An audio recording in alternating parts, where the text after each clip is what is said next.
ನಮಸ್ಕಾರ ಸ್ನೇಹಿತರೆ.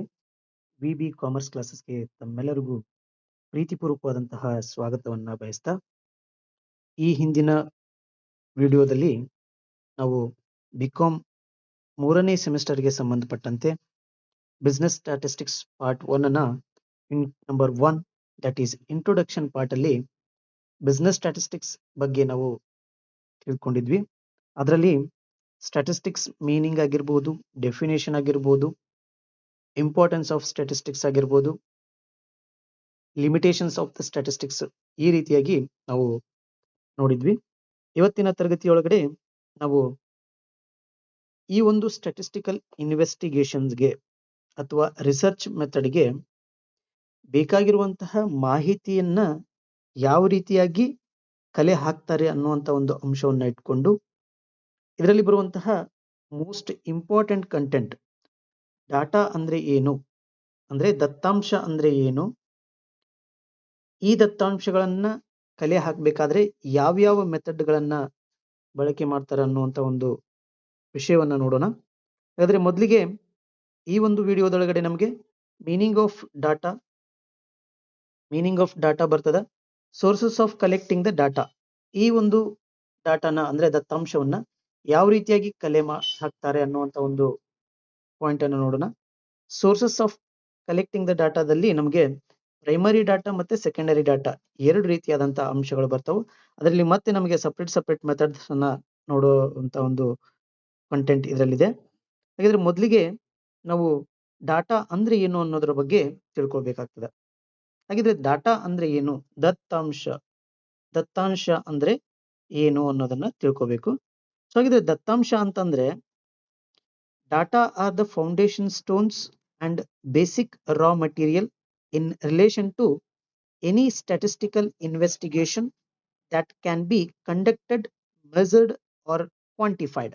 ಅಂದ್ರೆ ಯಾವ ರೀತಿಯಾಗಿ ನಾವು ಒಂದು ಮನೆಯನ್ನ ಕಟ್ಟಬೇಕಾದ್ರೆ ಆ ಮನೆಗೆ ಬುನಾದಿಯನ್ನ ಹಾಕ್ತೀವಿ, ಫೌಂಡೇಶನ್ ಹಾಕ್ತೀವಲ್ಲ, ಅದೇ ರೀತಿ ಯಾವುದೇ ಒಂದು ಸ್ಟ್ಯಾಟಿಸ್ಟಿಕಲ್ ಇನ್ವೆಸ್ಟಿಗೇಷನ್ ಅಂದ್ರೆ ಯಾವುದೇ ಒಂದು ಪರೀಕ್ಷೆಯನ್ನ ಮಾಡಬೇಕಾದ್ರೆ, ವಿಚಾರಣೆಯನ್ನ ಮಾಡಬೇಕಾದ್ರೆ, ರಿಸರ್ಚ್ ಅನ್ನ ಸಂಶೋಧನೆ ಮಾಡಬೇಕಾದ್ರೆ ಈ ಎಲ್ಲ ಕಂಟೆಂಟ್ಗೆ ಅಂದ್ರೆ ವಿಚಾರಣೆಗಾಗಿರ್ಬೋದು, ಪರೀಕ್ಷೆಗಳಿಗಾಗಿರ್ಬೋದು, ಸಂಶೋಧನೆಗಳಿಗಾಗಿರ್ಬೋದು, ಈ ಒಂದು ಇನ್ವೆಸ್ಟಿಗೇಷನ್ಸ್ಗೆ ಲಭ್ಯವಾಗುವಂತಹ ಅಂದ್ರೆ ಅವಶ್ಯಕವಾಗುವಂತಹ ಒಂದು ಮಾಹಿತಿಯನ್ನ ದತ್ತಾಂಶ ಅಂತ ಕರೀತಾರೆ. ಆ ಮಾಹಿತಿ ಹೆಂಗಿರ್ಬೇಕು ಅಂತಂದ್ರೆ ಸ್ಪೆಷಲಿ ಮಾಹಿತಿ ಅಂದಾಗ ನಮಗೆ the data are the information in the form of facts and figures for any decision making. ಯಾವುದೇ ಒಂದು ಡಿಸಿಷನ್ಸ್ ಅನ್ನ ತಗೊಳ್ಬೇಕಾದ್ರೆ, ನಿರ್ಣಯಗಳನ್ನ ಕೈಗೊಳ್ಳಬೇಕಾದ್ರೆ ಆ ಡಿಸಿಷನ್ಸ್ ಅನ್ನ ಇರುವಂತಹ ಮಾಹಿತಿಯ ಆಧಾರದ ಮೇಲೆ ನಾವು ತಗೊಳ್ಳುವಂತಹ ವ್ಯವಸ್ಥೆಯನ್ನ ನೋಡ್ತೀವಿ. ಹಾಗಿದ್ರೆ ಇಲ್ಲಿ ನಾವು ಸ್ಟ್ಯಾಟಿಸ್ಟಿಕಲ್ ಇನ್ವೆಸ್ಟಿಗೇಷನ್ ಅಂತ ನೋಡಿದಾಗ ಯಾವುದೇ ದತ್ತಾಂಶಗಳು ನ್ಯೂಮ್ಯಾರಿಕಲಿ ನಮಗೆ ಅವಶ್ಯಕತೆ ಆಗ್ತದ, ಅಂದ್ರೆ ಮೆಜರ್ಡ್ ಆರ್ ಕ್ವಾಂಟಿಫೈಡ್ ಅಂದ್ರೆ ಕ್ವಾಂಟಿಟೇಟಿವ್ ಡಾಟಾನ ಅವಶ್ಯಕತೆ ಇರ್ತದ. ಅಷ್ಟೇ ಅಲ್ಲದೆ ಆ ಒಂದು ದತ್ತಾಂಶ ಮೆಜರ್ಮೆಂಟ್ ಮಾಡ್ಲಿಕ್ಕೆ ಅವಶ್ಯಕತೆ ಬೀಳ್ತದ. ಹಾಗಾದ್ರೆ ಇಲ್ಲಿ ಹೇಳ್ತಾರೆ ಅವರು, ಯಾವುದೇ ಒಂದು ಡಿಸಿಷನ್ಸ್ ಅನ್ನ ತಗೊಳ್ಬೇಕಾದ್ರೆ ಅದು ಬಿಸ್ನೆಸ್ ಒಳಗಡೆ ಆಗಿರ್ಬೋದು, ಎನಿ ಫೀಲ್ಡ್, ಯಾವುದೇ ಒಂದು ಫೀಲ್ಡ್ ಒಳಗಡೆ ಆಗಿರ್ಬೋದು, ಡಿಸಿಷನ್ಸ್ ಅನ್ನ ತಗೊಳ್ಬೇಕಾದ್ರೆ ಈ ಒಂದು ಡಾಟಾ ಇಂಪಾರ್ಟೆಂಟ್ ಆಗ್ತದೆ. ಯಾಕೆ ಅಂತಂದ್ರೆ ಫಾರ್ ಎಕ್ಸಾಂಪಲ್ ನಾವು 2025ರಲ್ಲಿ 100 ಕೋಟಿ ಲಾಭವನ್ನ ಒಂದು ಬಿಸ್ನೆಸ್ ಗಳಿಸಿದೆ ಅಂತಂದ್ರೆ ಮುಂದಿನ ವರ್ಷ ಅಂದ್ರೆ ಅಟ್ ಪ್ರೆಸೆಂಟ್ 2026ರಲ್ಲಿ ಎಷ್ಟು ಪ್ರಾಫಿಟ್ ಅನ್ನ ಗಳಿಸಬಹುದು ಅನ್ನುವಂತ ಒಂದು ಪ್ರಿಡಿಕ್ಷನ್ ಅನ್ನ ಮಾಡ್ಕೊಳ್ಬೇಕಾಗ್ತದೆ. ಇದನ್ನ ನಾವು ಫೋರ್ಕಾಸ್ಟಿಂಗ್ ಅಂತ ಕರಿತೀವಿ. ಹಾಗಾದ್ರೆ ಈ ಪ್ರಿಡಿಕ್ಷನ್ ಮಾಡ್ಕೊಳ್ಬೇಕಾದ್ರೆ ನಮಗೆ ಪ್ರೀವಿಯಸ್ ಇಯರ್ ನ ದತ್ತಾಂಶಗಳು ಬೇಕು. ಹಿಂದಿನ ವರ್ಷಗಳು ಯಾವ ರೀತಿಯಾಗಿ ಲಾಭವನ್ನ ಗಳಿಸಿದಾವ, ಆ ಲಾಭವನ್ನ ಗಳಿಸಿರುವಂತಹ ಆಧಾರವನ್ನ ಇಟ್ಕೊಂಡು ನಾವು ಪ್ರಿಡಿಕ್ಷನ್ ಮಾಡ್ತೀವಿ. ಅದಕ್ಕೆ ಫೋರ್ಕಾಸ್ಟಿಂಗ್ ನಲ್ಲಿ ಒಂದು ಫಾರ್ಮುಲಾ ಅನ್ನ ಯೂಸ್ ಮಾಡ್ತೀವಿ. y is equals to a plus bx ಅಂತೇಳಿ ಫಾರ್ಮುಲಾ ಯೂಸ್ ಮಾಡ್ತೀವಿ. ಫಾರ್ಮುಲಾ ಯೂಸ್ ಮಾಡಿಕೊಂಡು ಫ್ಯೂಚರ್ ಇಯರ್ ಒಳಗಡೆ ಎಷ್ಟು ಪ್ರಾಫಿಟ್ ಗಳಿಸಬಹುದು ಅನ್ನೋಂತ ಒಂದು ಪ್ರಿಡಿಕ್ಷನ್ ಅನ್ನ ಮಾಡ್ಕೊಳ್ತೀವಿ. ಹಾಗಿದ್ರೆ ಈ ರೀತಿಯಾಗಿ ನಾವು ಪ್ರಿಡಿಕ್ಷನ್ ಮಾಡ್ಕೊಳ್ಬೇಕಾದ್ರೆ ನಮಗೆ ದತ್ತಾಂಶಗಳ ಅವಶ್ಯಕತೆ ಇದೆ. ಆ ದತ್ತಾಂಶಗಳನ್ನ ನಾವು ಕಲೆ ಹಾಕ್ಬೇಕಾಗ್ತದೆ. ನೆಕ್ಸ್ಟ್ ಇದಾದ್ಮೇಲೆ sources of collecting the data. ಈ ದತ್ತಾಂಶಗಳನ್ನ ಕಲೆ ಹಾಕಬೇಕಾದ್ರೆ ಏನೇನ್ ಸೋರ್ಸಸ್ ಅದಾವು ಅನ್ನೋದನ್ನ ನೋಡೋದಾದ್ರೆ ಇದರಲ್ಲಿ ಫಸ್ಟ್ ಒನ್ ಪ್ರೈಮರಿ ಡಾಟಾ. ಮೊದಲು ಇಲ್ಲಿ ಎರಡು ರೀತಿಯಾದಂತ ಒಂದು ಕಲೆಕ್ಷನ್ ಆಫ್ ಡಾಟಾನ ನೋಡ್ತೀವಿ ನಾವು. ಒಂದು ಪ್ರೈಮರಿ ಡಾಟಾ, ಇನ್ನೊಂದು ಸೆಕೆಂಡರಿ ಡಾಟಾ. ಸೆಕೆಂಡರಿ ಡಾಟಾ ಹಾಗಿದ್ರೆ ಈ ಪ್ರೈಮರಿ ಡಾಟಾ ಅಂದ್ರೆ ಏನು ಅನ್ನೋದನ್ನ ನೋಡಬೇಕು.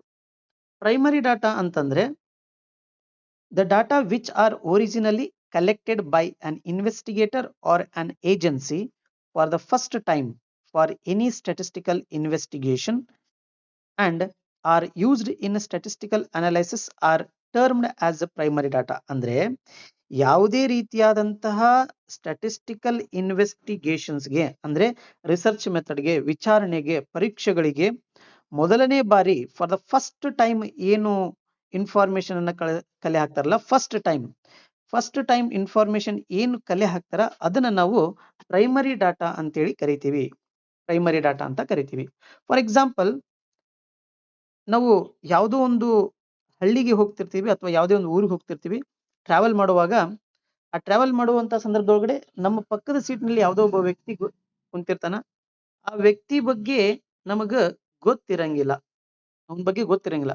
ಹಾಗಾದ್ರೆ ಮಾತನಾಡ್ತಾ ಪರಿಚಯವನ್ನ ಮಾಡ್ಕೋತೀವಿ. ಪರಿಚಯ ಮಾಡ್ಕೊಂಡು ಅವನ ಬಗ್ಗೆ ಮಾಹಿತಿಯನ್ನ ನಾವು ಕಲೆ ಹಾಕ್ತೀವಿ, ನಮ್ಮ ಬಗ್ಗೆ ಮಾಹಿತಿಯನ್ನ ಅವ್ರು ಕಲೆ ಹಾಕ್ತಾರ.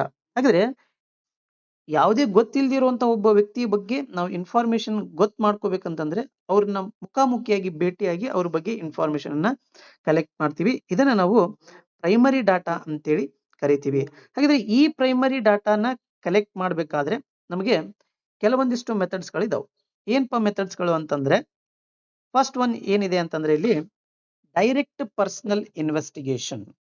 ಡೈರೆಕ್ಟ್ ಪರ್ಸನಲ್ ಇನ್ವೆಸ್ಟಿಗೇಷನ್ ಅನ್ನೋದನ್ನ ನಾವು ಈ ಒಂದು ಇಮೇಜ್ ಮೂಲಕ ನೋಡಬಹುದು. ಹೆಂಗಪ್ಪ ಅಂತಂತಂದ್ರೆ, ಇಲ್ಲಿ ಇಂಟರ್ವ್ಯೂ ಅನ್ನ ತಗೊಳ್ತಿದಾರ. ಯಾವುದೇ ಇಂಟರ್ವ್ಯೂ ಆಗಿರ್ಬೋದು, ಜಾಬ್ ಇಂಟರ್ವ್ಯೂ ಆಗಿರ್ಬೋದು, IAS KS ಆಫೀಸರ್ ಇಂಟರ್ವ್ಯೂ ಆಗಿರ್ಬೋದು, ಯಾವುದೇ ಒಂದು ಇಂಟರ್ವ್ಯೂ ಇರ್ಬೋದು. ಆ ಇಂಟರ್ವ್ಯೂ ಒಳಗಡೆ ಒಬ್ಬ ವ್ಯಕ್ತಿಯನ್ನ ನೇರವಾಗಿ ಭೇಟಿಯಾಗಿ, ಮುಖಾಮುಖಿ ಭೇಟಿಯಾಗಿ ಅವನ ಬಗ್ಗೆ ಮಾಹಿತಿಯನ್ನ ಕಲೆ ಹಾಕುವುದು. ಅವನ ಬಗ್ಗೆ ಮಾಹಿತಿಯನ್ನ ಕಲೆ ಹಾಕುವುದು ಅಂದ್ರೆ, ಒಬ್ಬ ವ್ಯಕ್ತಿಯನ್ನ ನಾವು ಜಾಬ್ಗೆ ಎಂಟರ್ ಮಾಡ್ಕೊಳ್ಬೇಕಾದ್ರೆ, ಅವನ ಅಪಾಯಿಂಟ್ಮೆಂಟ್ ಮಾಡ್ಕೊಳ್ಬೇಕಾದ್ರೆ ಅವನ ಬಗ್ಗೆ ಏನೂ ಗೊತ್ತಿರಂಗಿಲ್ಲ ಮಾಹಿತಿ. ಅವನ ರೆಸ್ಯೂಮ್ ಅಷ್ಟು ಬಿಟ್ರೆ ಅವನ ಬಗ್ಗೆ ಮಾಹಿತಿ ಗೊತ್ತಿರಂಗಿಲ್ಲ. ಹಾಗಾದ್ರೆ ಅವನ ಬಗ್ಗೆ ನಾವು ಪರ್ಸನಲಿ ಅವನ್ನ ಕಾಂಟ್ಯಾಕ್ಟ್ ಮಾಡಿಕೊಂಡು ನಮ್ಮ ಒಂದು ಕ್ವಶನ್ಸ್ಗೆ ಅವನು ರೆಸ್ಪಾಂಡ್ ಯಾವ ರೀತಿಯಾಗಿ ಮಾಡ್ತಾನೆ ಅನ್ನೋದನ್ನ ಪರ್ಸನಲಿ ಮೀಟ್ ಔಟ್ ಆಗಿ ನಾವು ಅವನ್ನ ಇನ್ವೆಸ್ಟಿಗೇಷನ್ ಮಾಡ್ತೀವಿ. ಇದನ್ನ ನಾವು ಡೈರೆಕ್ಟ್ ಪರ್ಸನಲ್ ಇನ್ವೆಸ್ಟಿಗೇಷನ್ ಅಂತೇಳಿ ಕರಿತೀವಿ. ಇನ್ನು ನೆಕ್ಸ್ಟ್ ಇಂಡೈರೆಕ್ಟ್ ಓರಲ್ ಇನ್ವೆಸ್ಟಿಗೇಷನ್. ಈ ಇಂಡೈರೆಕ್ಟ್ ಓರಲ್ ಇನ್ವೆಸ್ಟಿಗೇಷನ್ ಅನ್ನ ನಾವು ಈ ಇಮೇಜ್ ಮೂಲಕ ನೋಡಬಹುದು. ಹೆಂಗೆ ಅಂತಂದ್ರೆ, ಒಬ್ಬ ವ್ಯಕ್ತಿ ಬಗ್ಗೆ ನಮ್ಗೆ ಗೊತ್ತಿರಂಗಿಲ್ಲ, ಗೊತ್ತಿಲ್ಲದೆ ಇರುವಂತಹ ವ್ಯಕ್ತಿ ಬಗ್ಗೆ ನಾವು ತಿಳ್ಕೊಳ್ಬೇಕಾದ್ರೆ ನೇರವಾಗಿ ಅವನನ್ನೇ ಭೇಟಿ ಆಗದೆ ಅವನ ಬಗ್ಗೆ ಇನ್ನೊಬ್ಬರ ಹತ್ತಿರ, ಥರ್ಡ್ ಪರ್ಸನ್ ಹತ್ರ ಅವನ ಬಗ್ಗೆ ಮಾಹಿತಿಯನ್ನ ಕಲೆ ಹಾಕುವಂತ ಒಂದು ವ್ಯವಸ್ಥೆಯನ್ನ ನಾವಿಲ್ಲಿ ನೋಡ್ತೀವಿ. ಫಾರ್ ಎಕ್ಸಾಂಪಲ್, ಕಾಲೇಜ್ ಒಳಗಡೆ ನಾವು ಡ್ರಗ್ಸ್ ಮುಕ್ತ ಮಾಡಬೇಕು ಅಂದ್ರೆ, ಡ್ರಗ್ಸ್ ಅನ್ನ ನಿರ್ಮೂಲನೆ ಮಾಡಬೇಕು ಅನ್ನುವಂತ ಒಂದು ಆಶಯವನ್ನ ಇಟ್ಕೊಂಡಿರ್ತೀವಿ. ಹಾಗಾದ್ರೆ ಕಾಲೇಜ್ ಸ್ಟೂಡೆಂಟ್ಸ್ ಒಳಗಡೆ ಯಾರ್ಯಾರು ಡ್ರಗ್ಸ್ ಅನ್ನ ತಗೊಳ್ತಾರ ಅಥವಾ ಗುಟ್ಕಾ ಸೇವನೆ ಮಾಡ್ತಾರ, ಇದನ್ನೆಲ್ಲಾನು ನಾವು ನೋಡ್ಬೇಕಾದ್ರೆ ಕಳ್ಳನ ಹತ್ರ ಹೋಗಿ ನೀವ್ ಕಳ್ಳ ಅನ್ಪ ಅಂತ ಕೇಳಿದ್ರೆ ಅವ್ನು ಹೇಳೋಂಗಿಲ್ಲ.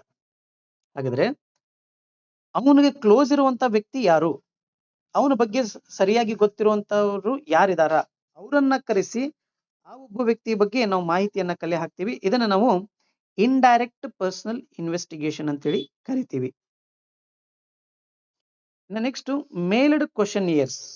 ಈ ಮೇಲ್ಡ್ ಕ್ವಶನಿಯರ್ಸ್ ಅನ್ನ ನಾವು ಸ್ಟಡಿ ಮಾಡೋದಾದ್ರೆ ಏನಪ್ಪಾ ಮೇಲ್ಡ್ ಕ್ವಶನಿಯರ್ಸ್ ಅಂತಂದ್ರೆ, ಒಂದು ಕ್ವಶನ್ ಪೇಪರ್ ಸೆಟ್ ಇರ್ತದ. ಅಂದ್ರೆ ಯಾವ ರೀತಿಯಾಗಿ ಮಾಹಿತಿಯನ್ನ ಕಲೆ ಹಾಕ್ಬೇಕು ಅನ್ನುವಂತ ಒಂದು ಅಂಶವನ್ನ ಇಟ್ಕೊಂಡು ಒಂದು ಕ್ವಶನ್ ಪ್ರಿಪೇರ್ ಮಾಡಿ ಆ ಕ್ವಶನಿಗೆ ಕೆಲವೊಂದಿಷ್ಟು ಆಪ್ಷನ್ಸ್ ಅನ್ನ ಕೊಟ್ಟು ಆ ಒಂದು ಕ್ವಶನ್ ಪೇಪರ್ ಸೆಟ್ ಅನ್ನ ಬಹಳಷ್ಟು ಜನರಿಗೆ ಕೊಡೋದು. ಅವರು ತಮ್ಮದೇ ಆದಂತ ಒಪಿನಿಯನ್ ಯಾವ ರೀತಿಯಾಗಿ ಶೇರ್ ಮಾಡ್ತಾರ ಅನ್ನೋದನ್ನ ನೋಡೋದು. ಫಾರ್ ಎಕ್ಸಾಂಪಲ್, ಮಾರ್ಕೆಟ್ ಅಲ್ಲಿ ಒಂದು ಪ್ರಾಡಕ್ಟ್ ಸೆಲ್ಲಿಗೆ ಅದ ಅಂದ್ರೆ ಮಾರ್ಕೆಟ್ ಒಳಗಡೆ ಇದೆ. ಆ ಪ್ರಾಡಕ್ಟ್ ಅನ್ನ ಸಾಕಷ್ಟು ಜನ ಕಸ್ಟಮರ್ಸ್ ಪರ್ಚೇಸ್ ಮಾಡ್ತಾರೆ, ಪರ್ಚೇಸ್ ಮಾಡಿ ಅದನ್ನ ಉಪಯೋಗ ಮಾಡ್ಕೊತಾರೆ. ಹಾಗಿದ್ರೆ ಆ ಉಪಯೋಗವನ್ನು ಮಾಡಿಕೊಂಡಂತಹ ಎಲ್ಲಾ ಕಸ್ಟಮರ್ ಒಪಿನಿಯನ್ ಒಂದೇ ರೀತಿಯಾಗಿರಂಗಿಲ್ಲ. ಒಬ್ಬೊಬ್ಬ ವ್ಯಕ್ತಿಯ ಒಪಿನಿಯನ್ ಬೇರೆ ಬೇರೆ ರೀತಿಯಾಗಿನೇ ಇರ್ತದ. ಹಾಗಿದ್ರೆ ಆ ರೀತಿಯಾಗಿ ಒಂದು ಕ್ವಶನ್ ಅನ್ನ ರೆಡಿ ಮಾಡ್ತಾರೆ. For example, the quality of the product is question mark ಹಾಕಿ ಅಲ್ಲೇ good, better, bad, none of the above ಅಂತೇಳಿ 4 ಆಪ್ಷನ್ ಕೊಡ್ತಾರೆ. ಅದ್ರೊಳಗಡೆ ಕಸ್ಟಮರ್ ಅವನಿಗೆ ಅದು ಹೆಂಗ ಪ್ರಿಫರ್ ಆಗದ, ಹೆಂಗ್ ಸ್ಯಾಟಿಸ್ಫೈಡ್ ಆಗ್ಯದ ಅನ್ನೋದನ್ನ ನೋಡ್ಕೊಂಡು ಗುಡ್, ಬ್ಯಾಡ್, ಬೆಟರ್ ಅಥವಾ ನನ್ ಆಫ್ ದಿಸ್ ಯಾವ್ದನ್ನಾದ್ರೂ ಕ್ಲಿಕ್ ಮಾಡ್ಕೋಬಹುದು. ಸೊ ಈ ರೀತಿಯಾಗಿ ಒಂದು ಕ್ವಶನ್ ಪೇಪರ್ಸ್ ಅನ್ನ ಸೆಟ್ ಮಾಡಿ ಒಂದು ಮಾಹಿತಿಯನ್ನ ಕಲೆ ಹಾಕುವಂತ ವ್ಯವಸ್ಥೆಯನ್ನ ನಾವು ಮೇಲ್ಡ್ ಕ್ವಶನ್ನಿಯರ್ಸ್ ಅಲ್ಲಿ ಮಾಡ್ತೀವಿ. ಹಾಗಿದ್ರೆ ನೆಕ್ಸ್ಟ್ ಬರ್ತದೆ ಇಲ್ಲಿ ನಮಗೆ schedules sent through enumerators. Schedules sent through enumerators ಅಂತಂದ್ರೆ ಇಲ್ಲಿ ಫಾರ್ ಎಕ್ಸಾಂಪಲ್ ನಾವು ಸರ್ಕಾರ ಈ ಒಂದು ಜಾತಿ ಗಣತಿಯನ್ನ ಮಾಡ್ತದ ಅಥವಾ ಜನಗಣತಿಯನ್ನ ಮಾಡ್ತದ. ಈ ಗಣತಿ ಮಾಡುವಂತ ಸಂದರ್ಭದೊಳಗಡೆ ಗವರ್ನಮೆಂಟೇ ಬಂದು ನಮಗೆ ಇಲ್ಲಿ ಗಣತಿಯನ್ನ ಮಾಡಂಗಿಲ್ಲ. ಬದಲಾಗಿ ಈ ಗಣತಿಯನ್ನ ಮಾಡಬೇಕಾದ್ರೆ, ಮಾಹಿತಿ ಕಲೆ ಹಾಕಬೇಕಾದ್ರೆ ಗವರ್ನಮೆಂಟ್ ಸ್ಕೂಲ್ ಟೀಚರ್ಸ್ ಅಥವಾ ಗವರ್ನಮೆಂಟ್ ಅಪಾಯಿಂಟೆಡ್ ಟೀಚರ್ಸ್, ಲೆಕ್ಚರರ್ಸ್ ಅನ್ನ ಅಪಾಯಿಂಟ್ಮೆಂಟ್ ಮಾಡ್ತದೆ ಗಣತಿ ಕಾರ್ಯದಲ್ಲಿ ತೊಡಗಿಸಿಕೊಳ್ಳಿಕ್ಕೆ. ಅವರು ಹಳ್ಳಿಗೆ ಹೋಗಿ, ಮನೆಗೆ ಹೋಗಿ ಆ ಮನೆಯೊಳಗಡೆ ಇರುವಂತಹ ವ್ಯಕ್ತಿಗಳ ಬಗ್ಗೆ ಮಾಹಿತಿಯನ್ನ ಕಲೆ ಹಾಕ್ತಾರ. ಈ ಒಂದು ಮಾಹಿತಿಯನ್ನ ಗವರ್ನಮೆಂಟ್ಗೆ ಸಪ್ಲೈ ಮಾಡ್ತಾರ. ಆ ಗವರ್ನಮೆಂಟ್ ಸಪ್ಲೈ ಮಾಡಿದಂತ ಮಾಹಿತಿ ಆಧಾರದ ಮೇಲೆ ಗವರ್ನಮೆಂಟ್ ಏನ್ ಮಾಡ್ತದಪ್ಪ ಅಂತಂದ್ರೆ ನೆಕ್ಸ್ಟ್ ಏನು ಡಿಸಿಷನ್ಸ್ ಅನ್ನ ತಗೊಳ್ಳಿಕ್ಕೆ ಅವಕಾಶಗಳು ಸಿಗ್ತದ. ನೆಕ್ಸ್ಟ್ ಇಲ್ಲಿ ಏನದ, ಇನ್ಫಾರ್ಮೇಶನ್ ರಿಸೀವ್ಡ್ ಥ್ರೂ ಕರೆಸ್ಪಾಂಡೆನ್ಸ್. ಏನಪ್ಪ ಕರೆಸ್ಪಾಂಡೆನ್ಸ್ ಅಂತಂದ್ರೆ ವರದಿಗಾರರು. ಫಾರ್ ಎಕ್ಸಾಂಪಲ್ ಇಲ್ಲಿ ನಾವು ನ್ಯೂಸ್ ರಿಪೋರ್ಟರ್ಸ್ ಆಗಿರ್ಬೋದು ಅಥವಾ ಜಾಬ್ಗೆ ಆದ್ರೆ ಇಲ್ಲಿ ಜಾಬ್ ಮೇಳಗಳಾಗಿರ್ಬೋದು, ಉದ್ಯೋಗ ಮೇಳಗಳಾಗಿರ್ಬೋದು, ಉದ್ಯೋಗ ಕಚೇರಿಗಳಂತ ಇರ್ತಾವು. ಆ ಉದ್ಯೋಗ ಕಚೇರಿಗಳಲ್ಲಿ ಮಾಹಿತಿಯನ್ನ ಕಲೆ ಹಾಕ್ತಾರ. ಉದ್ಯೋಗ ಎಲ್ಲೆಲ್ಲಿ ಉದ್ಯೋಗ ಮೇಳ ನಡೀತಿರ್ತಾವೋ ಅಲ್ಲೇ ಸ್ಟೂಡೆಂಟ್ಸ್ ಯಾರು ಆಸ್ಪಿರೆಂಟ್ಸ್ ಇರ್ತಾರ ಅವರ ಮಾಹಿತಿಯನ್ನ ಕೊಡೋದಾಗಿರ್ಬೋದು, ಆಸ್ಪಿರೆಂಟ್ಸ್ಗೆ ಉದ್ಯೋಗ ಮೇಳಗಳ ಮಾಹಿತಿಯನ್ನ ಕೊಡೋದಾಗಿರ್ಬೋದು. ಈ ರೀತಿಯಾಗಿ ವರದಿಗಾರರು ಅಂತೇಳಿ ನಾವು ಕರಿತೀವಿ. ಆ ವರದಿಗಾರರ ಮೂಲಕ ಮಾಹಿತಿಯನ್ನ ಕಲೆ ಹಾಕ್ತಾರ.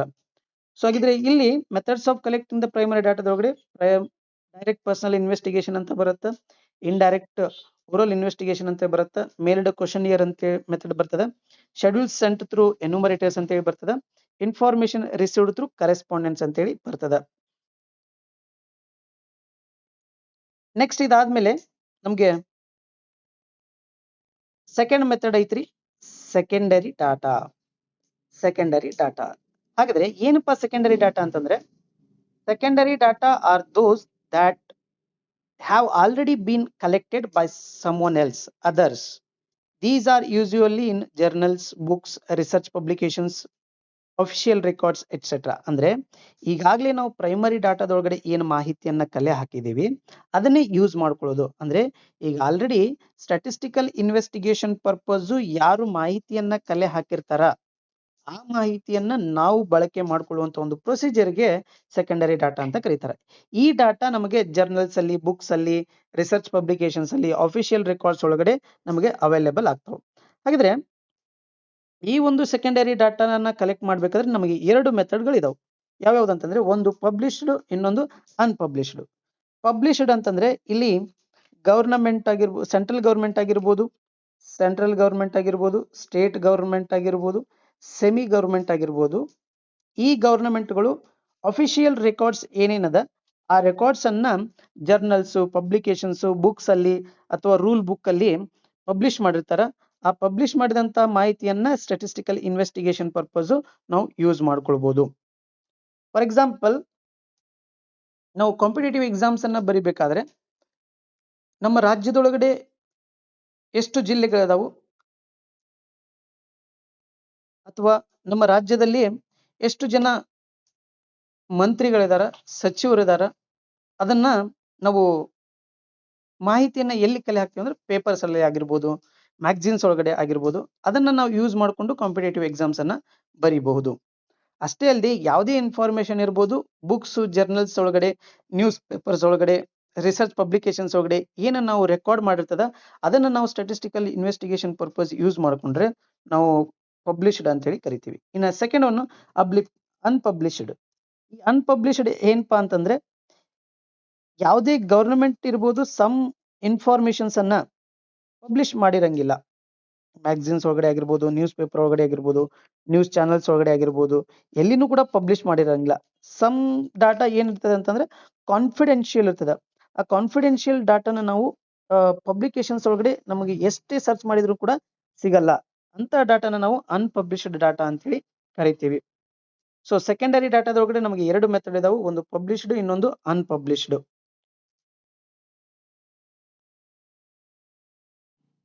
ಎಸ್, ಇವತ್ತಿನ ಒಂದು ಕ್ಲಾಸ್ ಅಲ್ಲಿ ನಾವು ಡಾಟಾ ಅಂದ್ರೆ ಏನು, what are the types of collecting the data, ಅದರಲ್ಲಿ ಪ್ರೈಮರಿ ಡಾಟಾ ಮತ್ತೆ ಸೆಕೆಂಡರಿ ಡಾಟಾ ಬರ್ತವೆ. ಪ್ರೈಮರಿ ಡಾಟಾ ಅಂದ್ರೆ ಏನು, ಸೆಕೆಂಡರಿ ಡಾಟಾ ಅಂದ್ರೆ ಏನು ಅನ್ನುವಂಥ ವಿಷಯವನ್ನ ನೋಡಿದ್ವಿ. ಸೊ ಇದರಲ್ಲಿ 15 ಮಾರ್ಕ್ಸ್ಗೆ ಅಂತಂದ್ರೆ ನಿಮಗೆ explain the methods of collecting the primary and secondary data ಅಂತ ಕೇಳ್ಬೋದು, ಅಥವಾ 5 ಮಾರ್ಕ್ಸಿಗೆ ಪ್ರೈಮರಿ ಡಾಟಾ ಮತ್ತೆ ಸೆಕೆಂಡರಿ ಡಾಟಾ ಡಿಫರೆನ್ಸ್ ಅನ್ನ ಕೇಳಲಿಕ್ಕೆ ಸಾಧ್ಯತೆಗಳಿರ್ತವೆ. ಸೊ ಇದಿಷ್ಟು ನಾವು ಇವತ್ತಿನ ತರಗತಿಯಲ್ಲಿ ನೋಡಿದ್ವಿ. ಇನ್ನು ಮುಂದಿನ ತರಗತಿಯಲ್ಲಿ ನೆಕ್ಸ್ಟ್ ಚಾಪ್ಟರ್ ಅನ್ನ ಸ್ಟಡಿ ಮಾಡೋಣ.